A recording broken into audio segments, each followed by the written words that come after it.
Hello my Poke Padawans and TBU fans alike, welcome to our week 4 match against the Blastburn Rovers. So this is a match I've been looking forward to. As you probably know by now, there was some banter between me and Dan a few weeks ago about Doubleslap Mr. Mime and Special Pincer with Hyper Beam. If you saw my team analysis video, then you will know that I am in fact running Doubleslap on Mr. Mime, and I even have some investment for it. So coming into this match, I was hoping that I could at the very least Doubleslap the Mamoswine, which he did in fact bring. So let's take a quick look at the teams. As you may or may not know if you watched my team preview, I brought Volcarona. That's a max attack, max special attack, max speed Volcarona. We've got a fully offensive Skuntank, in fact, with a timid nature. We've got bulky Scizor with a Swords Dance Baton Pass. We've got physically defensive Rotom with Will-O-Wisp and Foul Play, interestingly. Metagross, who is also bulky, with the Air Balloon to avoid all those earthquakes. And we've got that very special Mr. Mime with that lovely Technician Doubleslap. On Dan's team, he brought Mega Pinsir, Mamoswine, Hariyama, Latias, Typhlosion, and Thundurus-Therian. So, even at the start of the match, I was so happy to see that he didn't bring Excadrill, because Excadrill just runs through my team like a locomotive. There's very little I can do to stop a Choice Scarfed Excadrill with Earthquake, which may have been a bit of an oversight on my part. I mean, honestly, I didn't have too much to take it on. Even Rotom with its Levitate does not avoid the Earthquake because of Mold Breaker. Sigilyph could avoid the Earthquake, but then Excadrill can just switch out into Mamo and I get wrecked by Icicle Crash. Because I don't think Sigilyph could do enough to Mamoswine before Mamoswine kills it, even with the Heat Wave, because of that speed difference. And Sigilyph's one of the bulkiest mons that I've got. So yeah, there's very little I could do to stop Excadrill running through the team. Air Balloon on Metagross was kind of like one of the few things I could do. So that's why the Air Balloon was on Metagross. But anyway, that's the teams. Shall we stop with the rambling and get into the match? I think that would be a good thing to do, don't you? Then let's do that. Okie dokie then, guys. Are you ready? Are you ready? I know you are. Let's get into it, shall we? So City opens the match. I was expecting him to open with Hariyama, so I wanted to avoid the fake out. Nothing really wants to take it. I opened with Volcarona because that was the thing that kind of wanted to take it most, but he opens with Thundurus and hits us with a very powerful Volt Switch on the first turn, which we did not appreciate at all. I went for a safe Fiery Dance option, kind of sort of threatening the Mamoswine and the Pinsir, because Pinsir does potentially come in and OHKO Volcarona with the quick attack. He brings in Hariyama, who takes virtually no damage from that Fiery Dance, but we do get the boost, which is nice. We are also faster, so I go for the Psychic, and Hariyama lives, which is unfortunate. This thing must have been a Assault Vest. I'm actually surprised how well that thing took the Fiery Dance, although Fiery Dance is only 50 power, I think. So there is that. So Volcarona goes down to a knockoff, unfortunately, so we've lost the Mom already. We bring in Mr. Meme, and we go for the Dazzling Gleam just to get rid of this thing. I did realise upon switching that Bullet Punch is a thing, which was a stupid play on my part, but thankfully Dan didn't go for it. I mean, possibly because he didn't have it. That's the only reason I can think of he didn't go for it. So he brings in Mamoswine. I really wanted to Doubleslap it, but I knew that was a waste of Mr. Mime, so I switched into Rotom expecting an Earthquake, and he goes for the Freeze Dry. Perfect play on Dan's part, because he's just so fucking good at the game. So yeah, we take a heavy hit from the Freeze Dry. The leftovers just come through, meaning it's not a 2-hit KO anymore.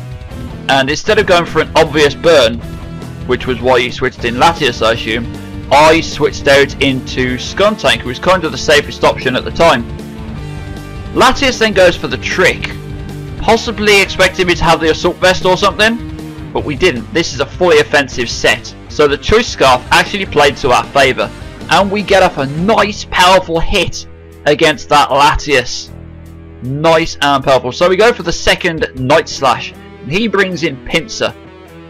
We hit this thing before it Mega Evolves, but I don't think it makes that much difference. I'm not sure if Mega Pinsir gets a defense boost when it evolves, when it Mega Evolves. Feel free to check that one out. But we do a decent chunk of damage. Then I bring in Metagross, expecting Mega Pinsir to go for an Earthquake, because it is super effective on Skuntank. He might have expected me to stay in because I'm Scarfed, but he doesn't. He just goes for the safe return, which does pop our balloon.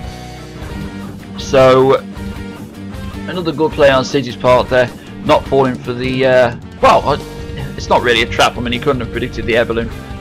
I go for the Rock Slide, hoping to catch that Pinsir. I mean, we wouldn't have outspared, but we might have lived an Earthquake. So, but he switches out anyway, so he managed to finish off the Latias, so that's a kill for Metagross. He then switches it to Typhlosion. I thought that he wouldn't expect me to stay in, so I did the ballsy thing and stayed in. And he went for the Fire Blast anyway, but thankfully, Hax comes in and he misses the Fire Blast. So we get a powerful Rock Slide up against this thing, which doesn't actually kill it, which surprises me, because that's Max Attack Metagross. That was Max Attack Adamant Metagross, and Typhlosion lived the Rock Slide. He goes for the second Fire Blast, and it hits Lanky Washer very hard. Now, at this point, I was a bit sad, because I did want the Sucker Punch on Rotom, but there were some issues with the genning, and I had to settle with HP Ice instead, which was kind of like for Tang Growth if it came in, which it didn't. So, Typhlosion actually manages to finish us off with a second Fire Blast. I then bring in Skuntank. I wasn't sure if we'd edge speed. I didn't know whether Typhlosion would be Scarfed, so I went for a safe Sucker Punch, but he switches out anyway. And then I kind of choked. I didn't want to go for another Sucker Punch. I don't know what I expected this Thundurus to do.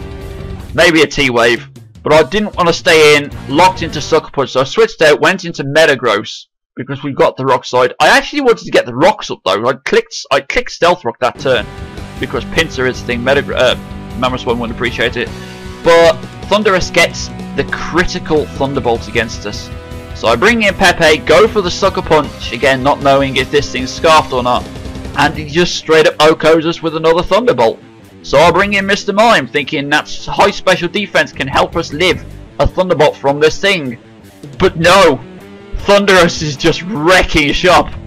So all I've got left is Scizor, who's done very little for us this season, to be honest. I bring him in, hoping we can live a Thunderbolt, and we do! We do! I go for that Hail Mary Swords Dance, because honestly I didn't expect to live. It was kind of like a YOLO. If I live, then I've got a +2. If I don't, then that's game. We do live though, and I get a powerful +2 boosted Technician Bullet Punch off against that Thundurus, and it kills it. It kills it. At this point I'm thinking, is it possible? Is Scizor going to come back, bring the game back for us? Pinsir comes in, goes for the Quick Attack. I am positively screaming Scizor to live the hit, but sadly it doesn't. It's a neutral hit from a Mega Pinsir. It was never going to live. So yeah, Mega Pinsir finishing off Scizor and ending what was an insane game.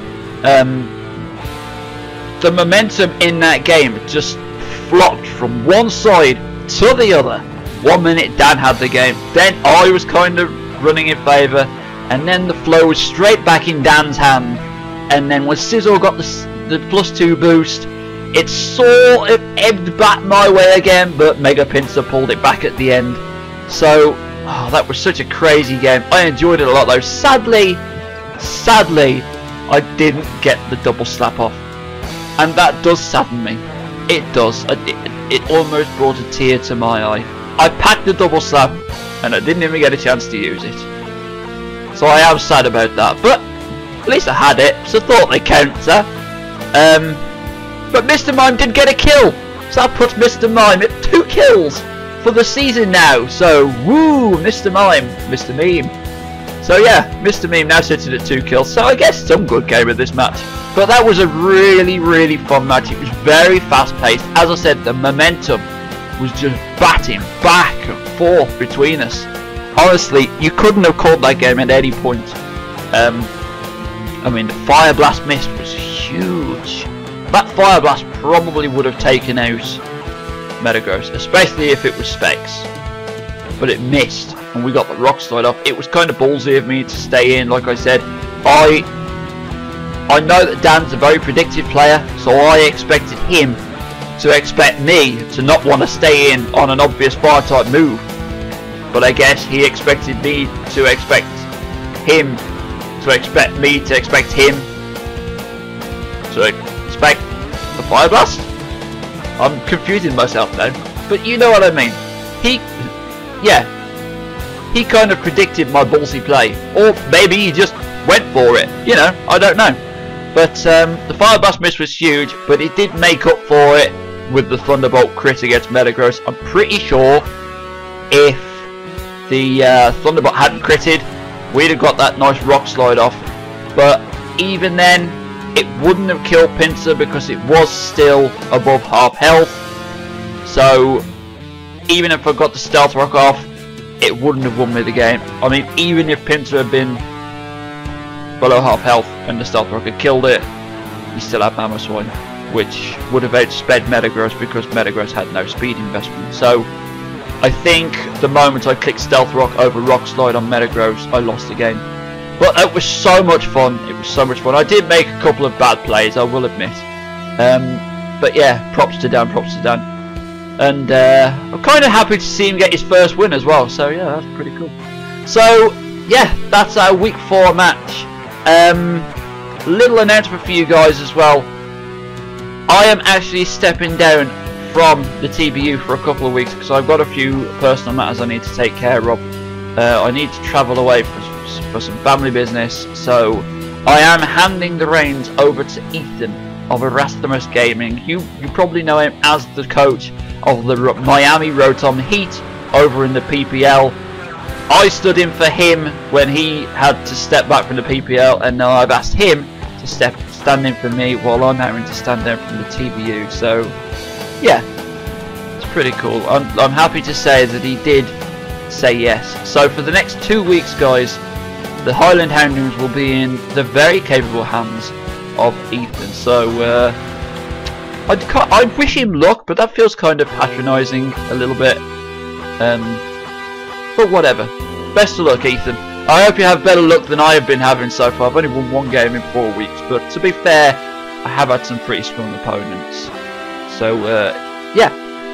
So I hope you guys will welcome Ethan into the spot of standing coach for the Highland Houndoms next week. The next match is against Xenon, I believe. So very intimidating opponent. He hasn't had a lot of luck so far in the TBU, but he's won. He has won some of his matches.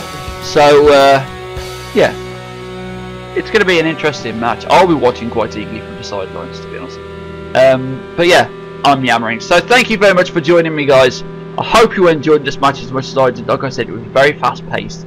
It was anybody's guess, to be honest. It was anybody's game. Pretty much the whole way through. So yeah, thank you again for joining me. I hope you enjoyed the match. Take care of yourselves, guys, and I will see you in week 7. So as I said, I hope you will welcome Ethan into the spot while I'm away. Best of luck to him in the matches, and that's it. So take care of yourselves, guys, and I'll see you when I get back. Bye bye.